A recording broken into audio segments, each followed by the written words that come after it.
Wildmon is a real son. He's a son of a Confederate soldier. He'll have to tell you about him. Our speaker for tonight is Mr. Allen Wildmon. He is the son of Ellis and Bernice Wildmon of Ripley, who lived their lives in Ripley. Allen Wildmon has written several books and tell us about the book Colonel William F. Faulkner, Death on the Courthouse Square. That's his talk tonight.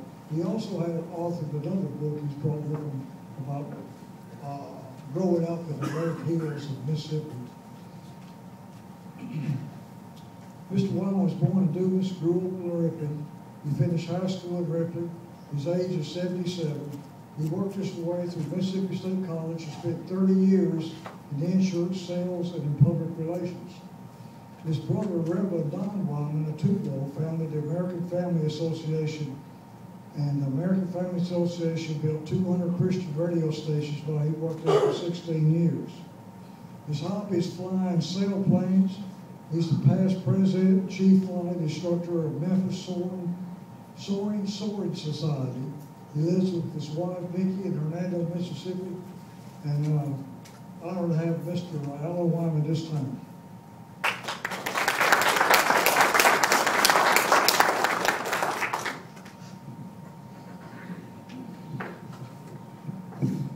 Thank you, Mark. And I really appreciate Mark and inviting me and Commander Marty Hubbard. They've been so nice to me. I really enjoyed the meal. I want to thank the ladies that fixed it.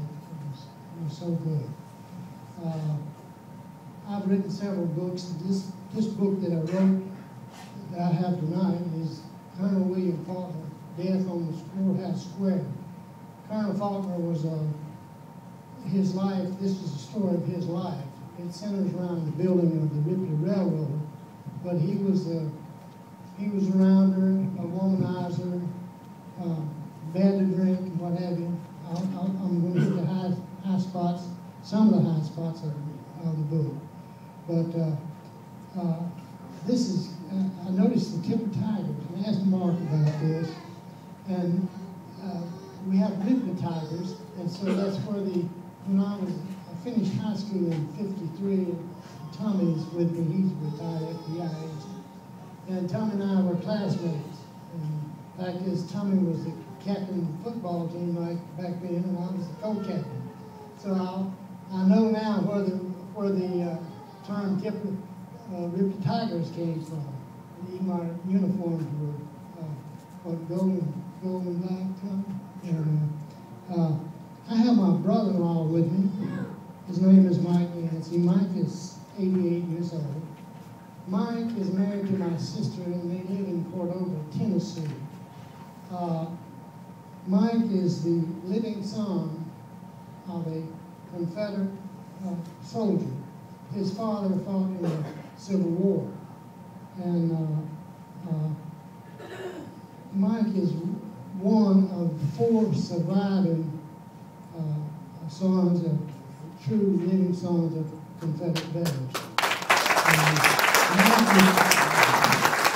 Mike, if you just come up just a minute, and if you've got any questions you want to ask him, feel free to ask him any questions you have. When Mike's mother was, 23, she married your father? What age was she? She's 23, and her father, the man she married, was 77 years old. And the clerk and ledger and Jackson asked her why she married such an old man. And she said, well, number one, because he asked me. And number two, she said, I'd rather be an old man's darling than a young man's slave. So I think she had things figured out pretty good. But Mike has got some pictures here that he'd be glad to pass around and people can look at he and his dad taken together. And Mike, would you like to say anything? So, are there any questions you'd like to ask him? Anyone like to ask him? He's 88. He's in good health. Could you pass his pictures around? It's got a picture of him with his daddy. Right. We'll do that and pass your picture around with your daddy. It was taken at Malden. Many of you probably knew Smiley Malden. Well, Smiley's daddy took the picture that got here that everybody will see. He and his daddy were together. Yes, ma'am. Do you remember any stories that your dad told you about the war? When he died, I just remember coming to Richmond one time in a buggy with him. And I remember seeing him when he was buried. As I say, thank you, Mike. Thank you so much. And Tony's going to help you all there. And you can pass that around. But here's the front cover of my book. Front and back cover. It's Colonel William C. Faulkner, Death on the Courthouse Square. Many of you probably are familiar with the story. His business partner shot and killed him there where Renfro's Cafe was. Of course, Renfro's Cafe has burned since, but all of you, I'm sure, know where Renfro's Cafe is. But this is the front and back cover. But I'm going to tell you some things about William Clark Faulkner, Colonel Faulkner, that you probably didn't know. If you would pass that around, please. Fact is, the reason I wrote the book was, let me get my notes here. I really don't need my notes. Tommy Covington, a retired librarian in Ripley, is my second cousin. And I was writing, my first book was the Wildmons of Mississippi, a story of Christian descent, which is at the library and also at Bobby May's drugstore at Carson Hospital. You can buy a copy of it. But when I ran across the story about Henry, about Faulkner, when I was researching, I went up to the cemetery and this 22-foot statue, and at the foot of the statue was a marble slab. And it didn't have anything, this is about the size of a table except it's square. And it didn't have anything but Henry written on it.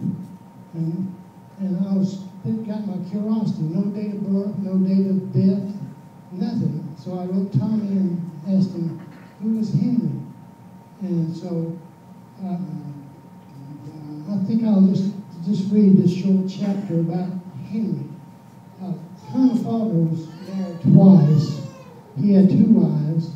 The first wife, he had he had 3 children by his first wife. 2 of them died in infancy, and they're buried in the same grave in the Ripley Cemetery.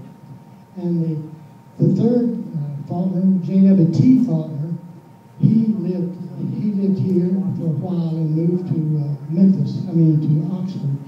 He was the great-grandfather of William Faulkner, the author.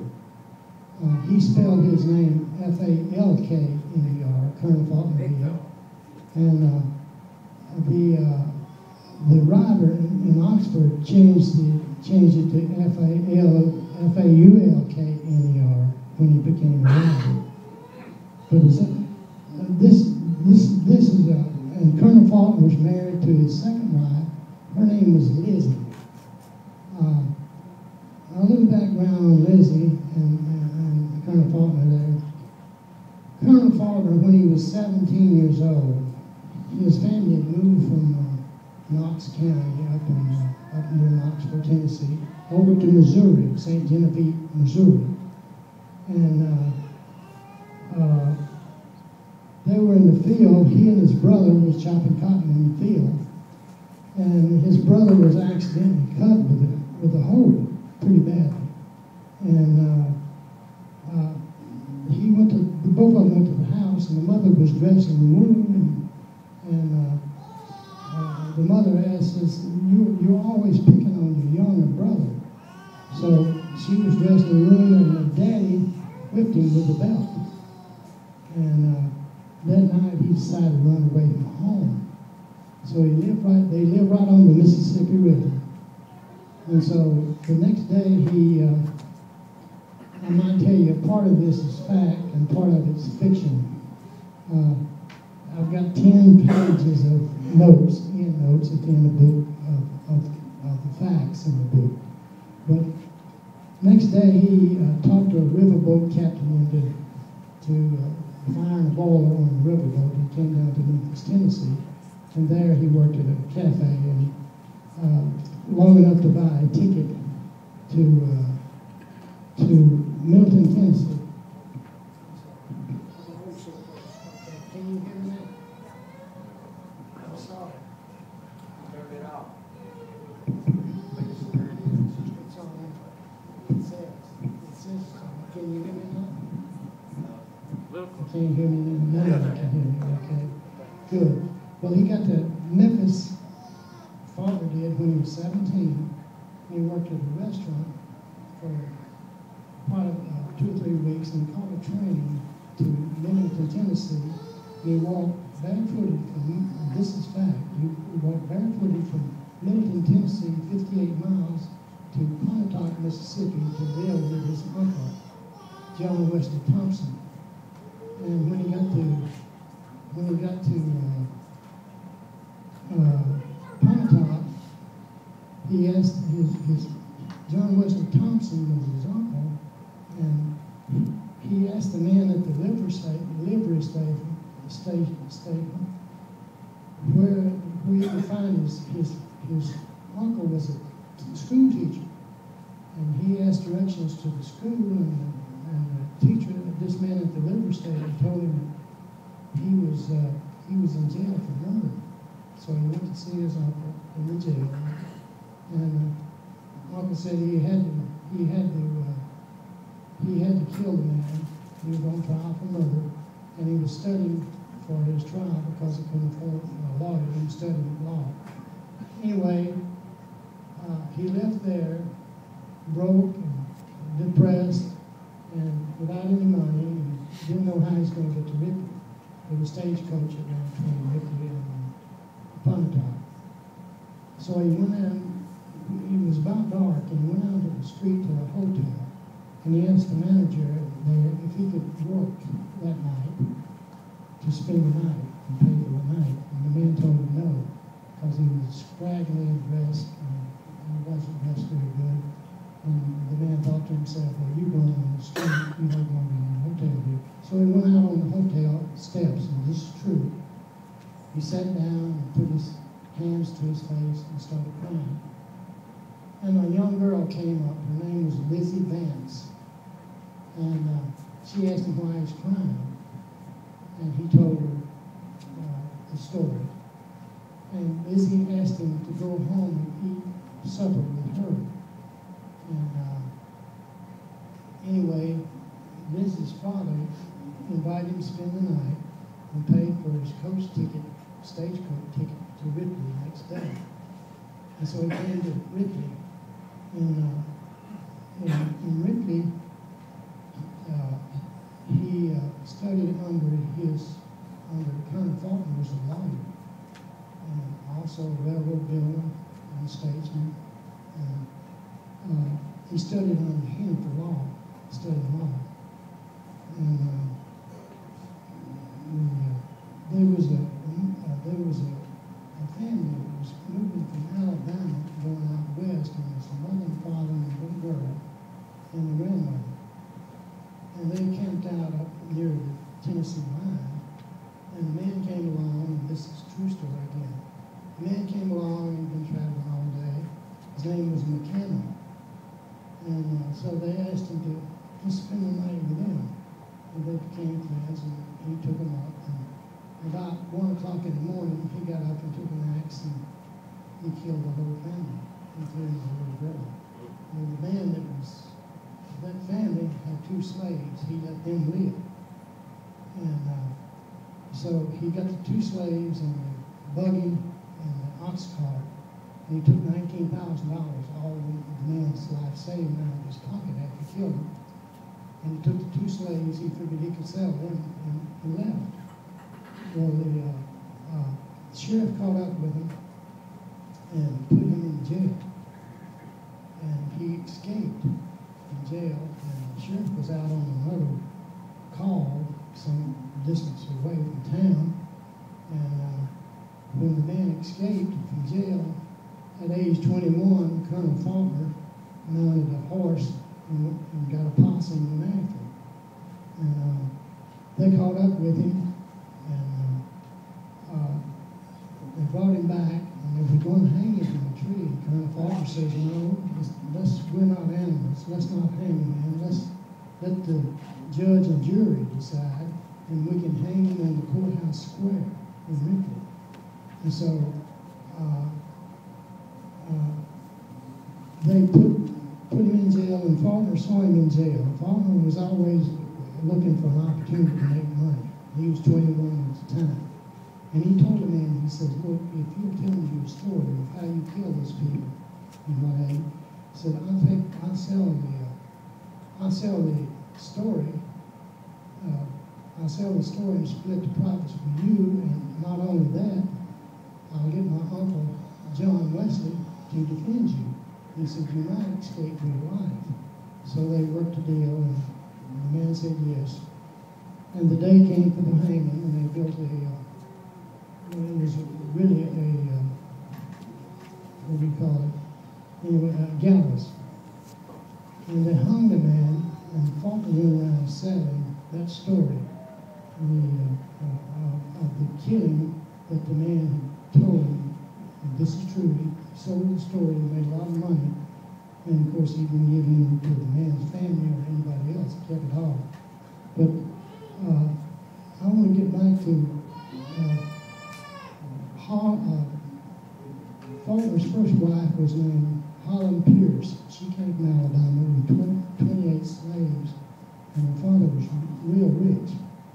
And her father died, and without a will, and awarded her all the assets of the estate. He married Holland Pierce, and she died while he was in the battle in Manassas, Virginia. And then he had 3 children. When he married, he was at a Mexican Veterans Convention in Pine Top. He fought in the Mexican War. And he went to attend a Mexican Veterans reunion in Pine Top.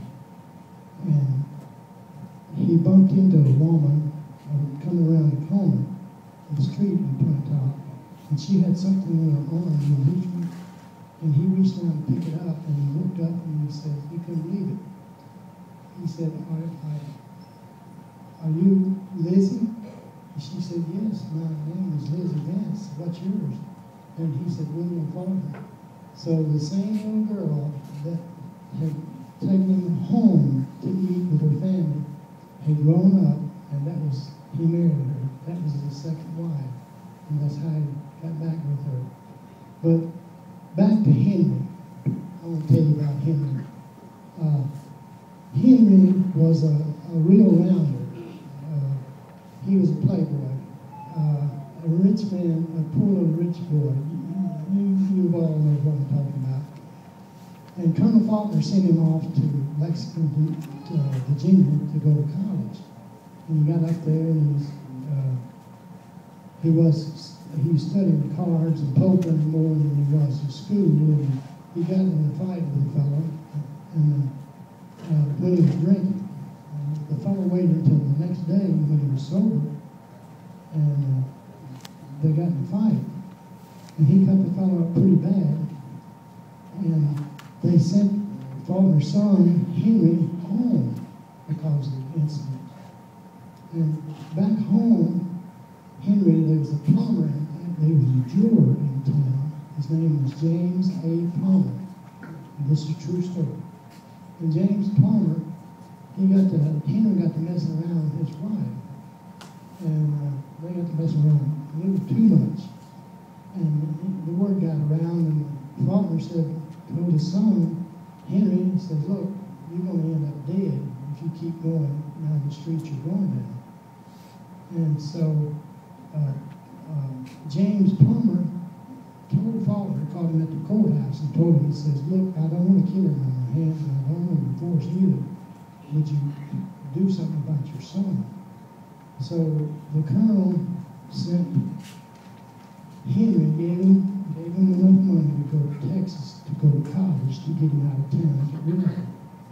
Well, on the way to Texas, he lost the money, all the money, he had in a crap game on the train with two other fellows in the aisle of the train.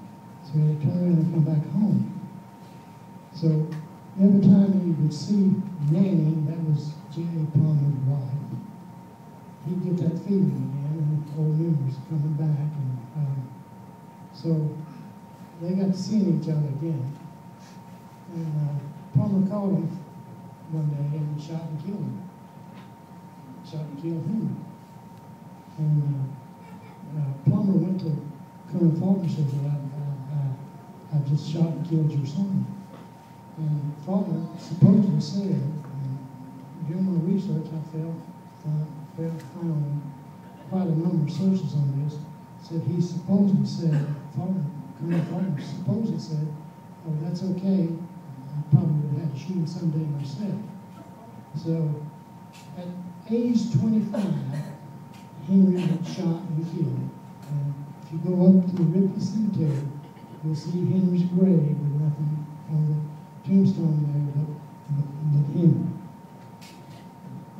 Faulkner, I'm going to make a long story short, Faulkner bought a slave. There was a fellow named Harris, and he had a slave woman named Emmeline. Now, Emmeline had two daughters, and Harris was always putting up his collateral. And he made a loan from Faulkner for $900. And the loan came due, and Faulkner, he didn't have the money. And Faulkner said, well, I guess I'll have to take Emmeline in. She was the collateral.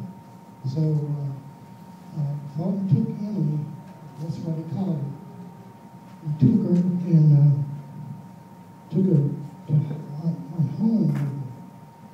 And she was olive-colored skin. She probably had a white father. And he fell in love with her. His wife was a social client, and Faulkner's wife, Lizzie, was a social client. And this Emily loved him for what he was, not the big man in town. How long have I gone? I don't want to go too far here as far as time is concerned. But anyway, you call my hand if I do, please. He fell in love with Emily. Emily, she's buried about 50 yards north of Faulkner's statue, Emily. And on her gravestone is the word Emmeline, I forget Lacey Faulkner. Mrs. Emmeline Lacey Faulkner. She lived everybody in. There was a cemetery in Ripley there. On one side they put the black people back then, they buried them, and on the other side they put the white people. And Emmeline was known, she wanted to be known as she was the only Mrs. Faulkner in the cemetery. His wife was not buried there. But anyway, they had a child, her name was Fanny Foster. And Fanny, she got her name from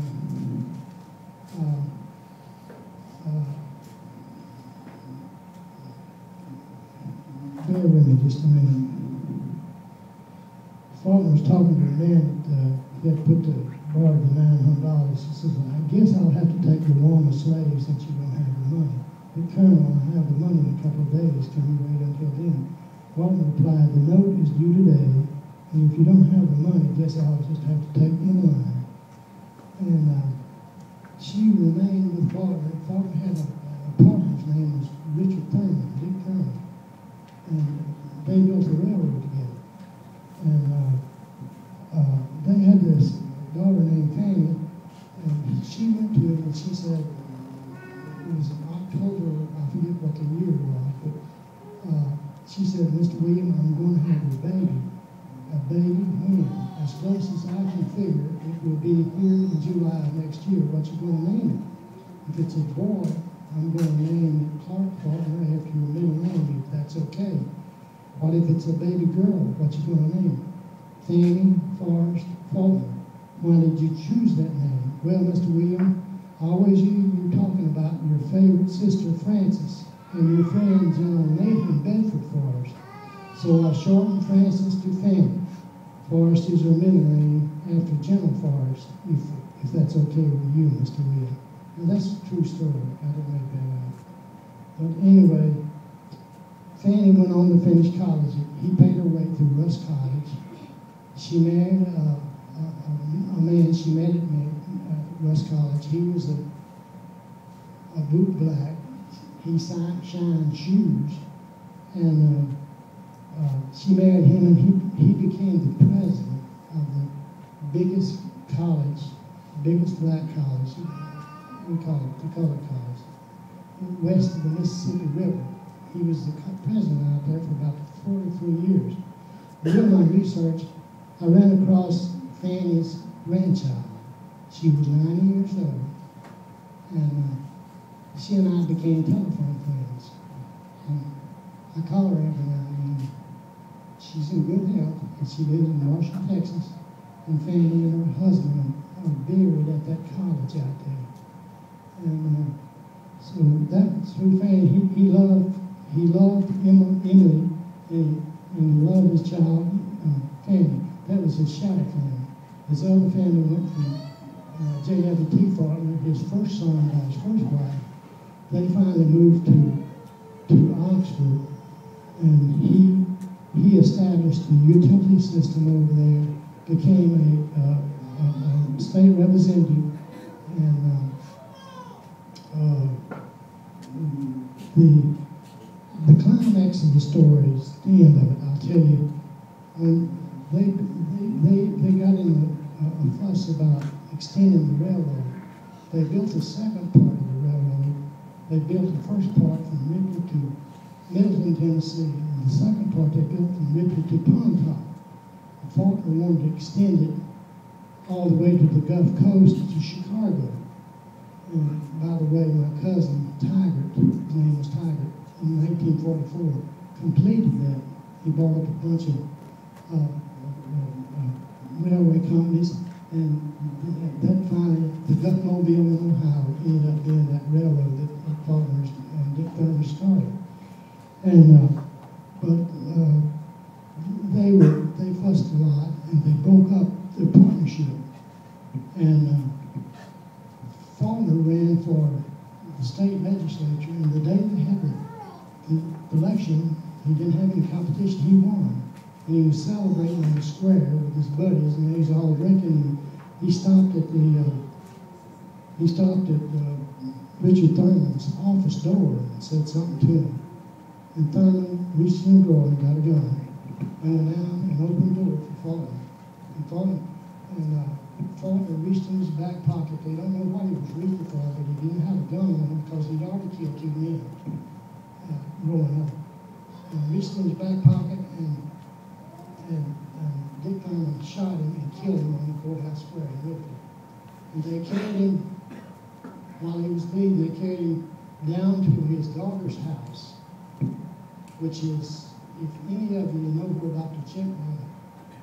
Tate's clinic was, I don't know what it is now.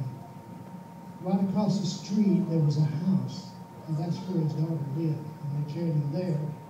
And at the same time, one of his friends and employees, and I have a copy of the telegram back then, in 1889, was pumping a handcart to go tell his son, John J.W.T. Faulkner. He went to New Albany, because New Albany was the first telegraph station, and telegraphed his son that the colonel had been shot in battle. The son came to Ripley, back on that handcart with his friend, and the next morning Faulkner died. Now, when I was a kid, I walked down that railroad track. I lived about 25 yards from the railroad. Every day I walked down that railroad track going to school. And I didn't know any of this. I knew there was a Faulkner buried in the cemetery in Ripley with a big statue, and that's all I knew. But I passed by the house that he died in every day. So there are other things, interesting things about that I've left out a lot. But I think you'll enjoy the book. I spent a lot of time researching the book. And like I said, it's got 10 pages of itemized facts in notes in the back of the book are those things which are true. And 95% of what I've told you tonight is true of Colonel Faulkner. But I'll let you read about what happened to Richard Thurman after Faulkner died. Something happened to him, and he lived, but you'll enjoy it, okay? I've enjoyed visiting with you. Thank you so much for giving me the opportunity. I have a friend here. He's going to forego because of time restraints and just let you entertain some questions and get to come back on a later date. Tommy was my classmate in Ripley High School. We finished high school in '53. And Tommy went on to be an attorney and became an FBI agent. He was an FBI agent during the time of, what was the name of that group out in California, Tommy? San Francisco. The rich man's daughter, what was the name of that? The Hearst family. And his daughter was Patty Hearst, and she belonged to what group? The Hearst publication. Right, the SLA. You got me there. See. But anyway, she belonged to that group, and Tommy, he became an FBI agent and retired from there. He lived in Memphis. And with that, I've gone over time. Thank you so much. I've got a question. Can you entertain some questions? Yes, I hate to skip Tommy because let me tell you about Tommy. He started studying Civil War history. That was his hobby. And he has over 1,000 books on the Civil War in his library at home. So, come up here and join. Could he come back and be a speaker then?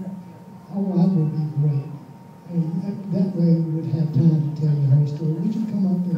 I just want to say one thing. It's a real pleasure to be here. I'm very proud to be here, and I will come back. I've talked to Mark. I'll come back in February. I really want to talk with you, and I'll see you in February. And Tommy can give you the history on Colonel Faulkner, the battles he fought in, and what have you. His presentation is at least 30 minutes long. If you cut it short, you got to hear the whole story. He'll tell you the historical side of Faulkner. But are there any questions anyone would like to ask? Colonel Faulkner is one of the few people who went into the war wealthy and came out of the war wealthy. Right. And I've heard that he did trade with the enemy, which I don't blame him on at the time. Do you? Yes, sir. You're exactly right. Before the war, he was a farmer, a lawyer. He was pretty wealthy then, but he and his partner, after he was elected the colonel by the group that went from Ripley to Corinth, and they elected their officers back then, and he was elected colonel, and then he fought in Virginia in the Battle of Manassas. And he wanted to be a general real bad. He had a big ego. I think that he wanted to prove somebody that he was somebody other than just a dirt farmer's son. I think that was the reason. His ego, his drinking and bragging, and he was always the one that stood out in the crowd. He came back and he formed the Partisan Rangers. Tommy will tell you more about this in his talk. He formed the Partisan Rangers, and they fought in the Battle of Fernando, and about 43 soldiers in his company got killed. And so he resigned in 1863, before the war was over, and he and Thurman teamed up and ran what they called the blockade into Memphis. Sherman had captured Memphis from the north. And so they hired 2 women and 2 young boys to go into Memphis, and they would trade cotton. They'd carry a bale of cotton in a wagon or ox cart, and they bring back quinine and salt and bacon. The South really needed the salt and other materials, medicine for the soldiers, Confederate soldiers, and they became filthy rich doing that. Fact is, They were the two of the richest, they were the two richest people in Temple County after the war. And that's how they got the money. Just two quick ones. One, we know where he was shot at on the square. Where did he kill the other guy at, to pull the knife on him? Where else did that happen on the square? Okay, he killed two fellows. On his first wife, there was another fellow named Hinman. Hinman fought with him in the Mexican War. He knew him. And both of them were in love with Paula Pierce after the war. So they were both courting her, and agitation just kept on getting bad. And he killed Hinman. He had a reason, I forget now. The reason on the courthouse square with a knife. He killed him with a knife. And then Hinman had a friend. He was tried on that charge of murder. And Faulkner was convicted. And he had a friend. Hinman was buried east of town. The grave is still out there. It's in the book. And the picture of the tombstone's in the book. And I'll tell you exactly how to get out there if you want. But anyway, this friend of Hinman, the fellow that Faulkner killed, was going to avenge his death, and they were eating at a restaurant and what have you. And the fellow tried to kill Faulkner, but when he pulled his gun out, it fell on the floor and shot the tile off the roof. And Faulkner picked the gun up, and the man left. And after Faulkner finished his meal, later on, he caught up with the man and gave him his gun back. And but he shot and killed that man on the courthouse square again. And he was tried on that charge of murder, and he left town shortly after that. He went to Cincinnati, Ohio, and stayed up there for a while before he came back to Ripley. But he killed two young men in his 20s in his 20s, but he was tried on both cases and escaped. I believe that Hindman that you're talking about, on his grave, if anybody wants directions, it's pretty neat. It's got, on his tombstone, it's got, "I was killed by Colonel Faulkner." That's exactly wrote right. on the tombstone. That's exactly right, and you can go see it, or there's a picture in the book of it, on tombstone. One final question. Get us far. Henry, the sons, called it adulterous affair. I've always wanted to know, if anyone could tell me, was she good looking or not? And I want to know how come Well, someone was working shot He killed. met her at what they had a club that disbanded before the Civil War, the Sons of Temperance. And then they reformed it after the Civil War, and that it was for people that didn't drink. And Faulkner became a member of it. He was bad to drink. Evidently he palmed some hands. But he met the jeweler's wife at that meeting, and they became friends. And that's how he met her, and how he got to start running around with her. And the jeweler moved and left town after they killed him. Is the Hindman's son, is he the one that shot Faulkner's fingers off on No, the monument up there? it was said that they did. I don't know really who did it, but he lost his fingers messing with a Mexican girl during the Mexican War. He left. He was in charge of the camp that night. The camp captain or whoever was in charge of the camp was sick, and he put Faulkner in charge of it. And Faulkner left. He was AWOL and went into town, which was off limits. The general said nobody was off limits. Number one, he's supposed to stay on the base, but he went into town and found a Mexican girl, and she was with two other men, and they were drinking tequila, and it had a white worm in the bottom of the bottle, and the tequila. I hadn't had a drink in 23 years, but any of you drinks knows what a white worm is in a bottle of tequila. So, but anyway, he lost lost his 3 fingers, really, he came home and told that tale. He was a bragger. And he told that tale about the Mexican girl. But he told the camp surgeon, and it went into the record, that he lost his 3 fingers chasing bandits that were just outside the camp. He chased them outside the camp. He said he told the surgeon that he lost his fingers, that the 3 bandits, he confronted them, and they shot his 3 fingers off and shot him in the heel. And there was a big fuss. Hinman was out there too, Tom Hinman. And Hinman knew the truth, and he wrote to people in Washington to keep Faulkner from getting his disability. And Faulkner went to Washington and ended up getting his disability paid for life. Thanks for the question, I appreciate it. Any other questions? What about the books? The books, How much?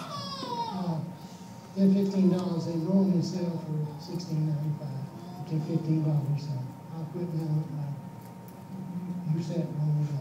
And I appreciate you being very patient with me, and I appreciate it. I'm not used to the custom of being on stage. I'm doing it. Thank you so much.